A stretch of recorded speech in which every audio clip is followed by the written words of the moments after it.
Hello people, so it's the 15th of March 2020 and today I'm going to be doing a little bit of work on the new raised bed here, which many of you are aware that I filled up yesterday with topsoil. So there we go. So today the job is going to be to start some planting out. So the videos are going to be quite raw, even by my standards. I've got lots to do and there's not going to be much editing involved, if indeed there ever really is. So I'm going to show you what I've got to plant out.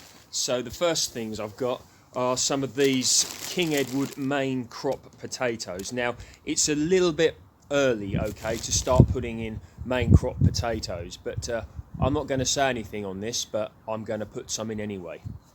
So what I'm going to do is put a few of them in, I'm not sure how many, and I'm going to plant out this absolutely fantastic Komatsuna here, and also it's a combination of spinach and chard, okay, so they are going to be going into this raised bed as well.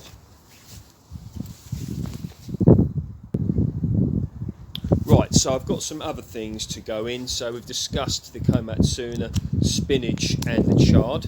Here I have got some spring onions, variety feast. They are going to go in. More spinach here, that too is going in. Spring onions here and some more spring onions here. So, oh yes, and last but certainly not least, this is corn salad, otherwise known as lamb's lettuce. So that too is going in. So going to put these in now, so stay tuned if you want to.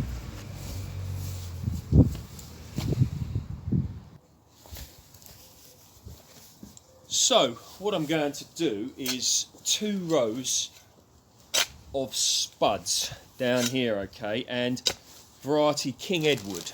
Now, so 2 rows right down the middle of the raised bed, just like this. So I'm going to put them about a foot or so apart. That's my general rule. Maybe, 10 inches could be good, and also about 4 to 6 inches deep, okay. So we're going to start here, and all I'm going to do is just put the soil to the sides and sow the potatoes. So I'm coming to finish off the first trench that I'm digging.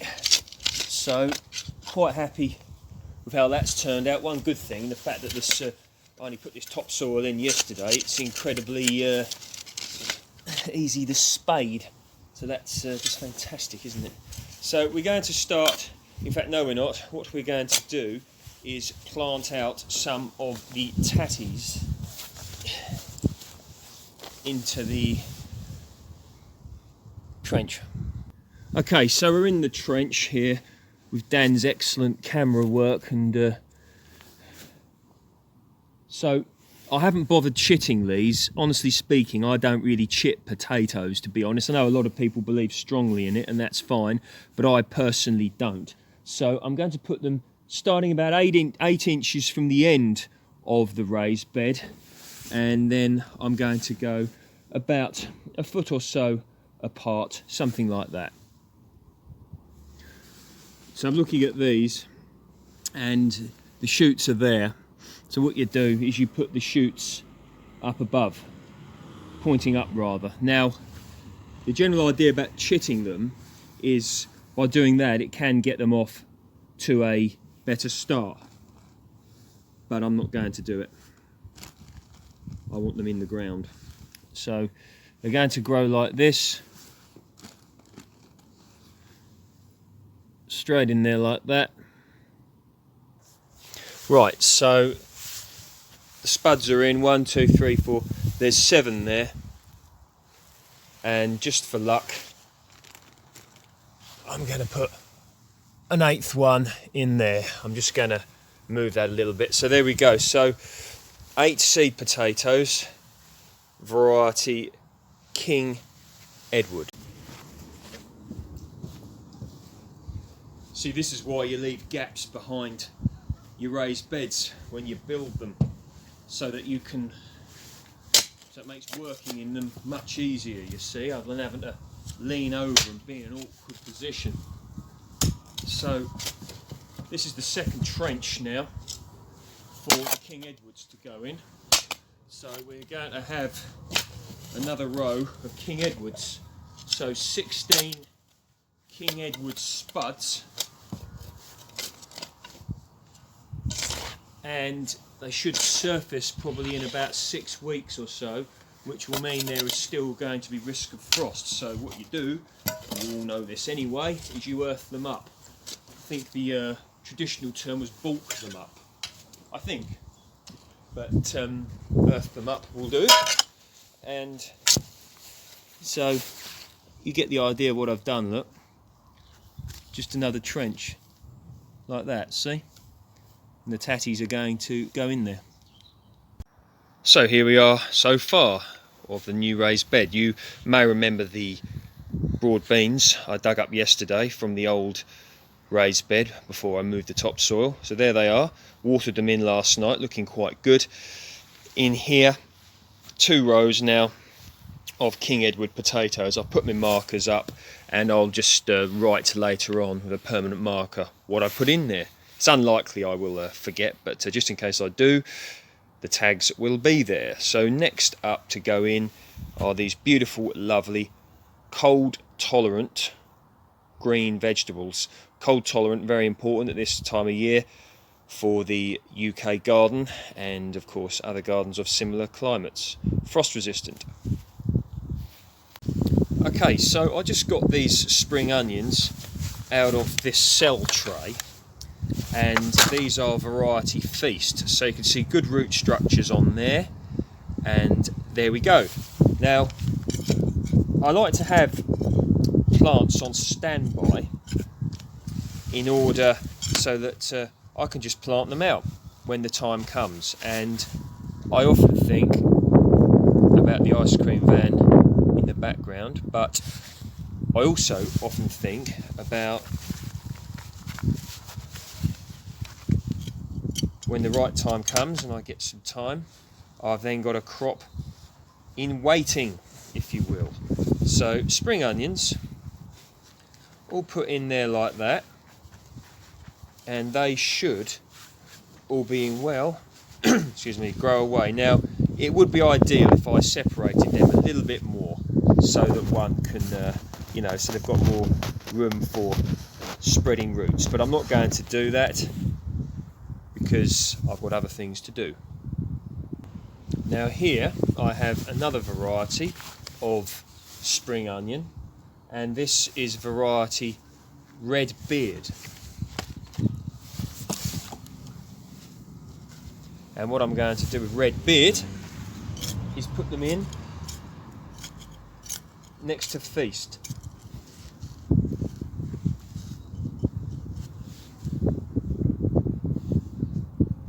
So I've got Red Beard and I've got Feast, and I'm sticking the tags in so I know what I've got. And there's a few little more Feast here. Now spring onions are great, they're tasty, they come early, and slugs and snails don't seem to want them. Now isn't that brilliant? So they're going to go in there like that, so that's a bit more Feast. So Feast, Feast, and Red Beard, that's that. And next what we're going to have at the front here is some corn salad, lamb's lettuce. So we're going to get that out, or not, as the case may be.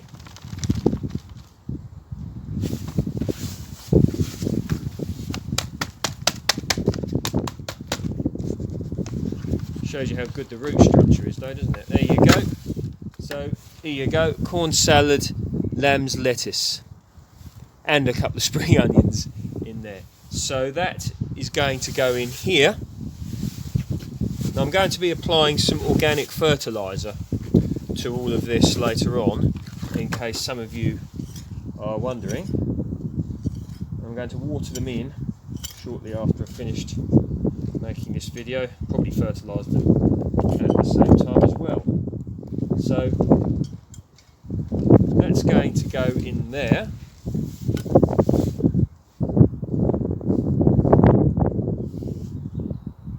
There we go. Delish. Now for one of my favourite vegetables that I've spoken a lot about, I'm going to put the komatsuna in. And here you go. So if any of you didn't see the videos where I sowed these, I made some videos the later part of last year, the earlier part of this year, where I sowed all my winter crops.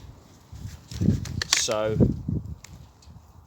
if you want, you can have a look and learn a little bit more about these, but basically I just sowed the seeds in cell trays, not particularly complicated. And we're going to also get out these, there's a slug there,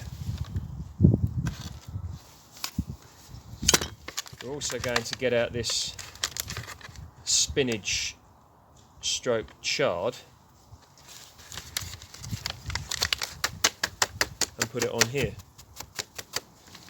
Right, so I'm going to plant those out.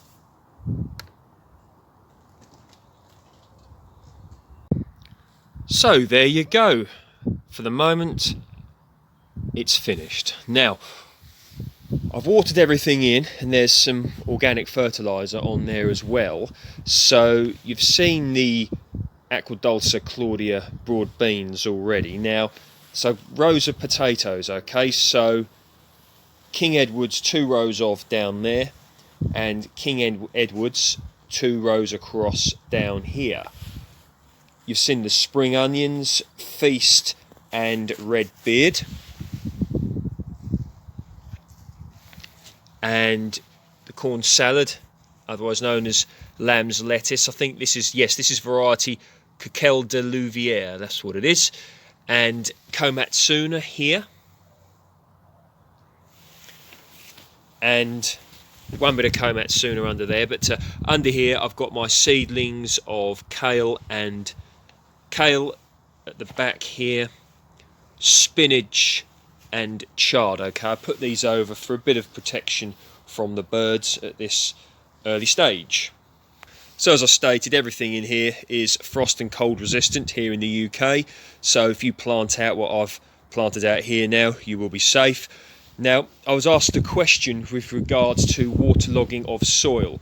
Now, around here we have sandy soil, which has the advantage of being very well draining, but the disadvantage in the drought periods that it's very difficult sometimes to keep plants watered. So swings and roundabouts, as they say. But yes, in soil like this, it's perfectly okay to plant out at this time of year with hardy crops. But if you're in an area where there is, say, clay soil, poor drainage soil, and it's been wet and it's very waterlogged, you'd be best off to leave it. Now, many people think that all getting it in is good, you know, being ready to, you know, jump the queue, if you will, but it's not always okay. Yes, in the circumstances here, this is the right thing to do, but if you're in an area where the soil is waterlogged, I would wait until that has finished. Right, so we're just going to go into the polytunnel for a moment. So here we are. Now, what I've done is I've actually set some King Edward potatoes in these popcorn containers. I've drilled a hole in the bottom for drainage. I've made a little video actually I'm going to put up sometime.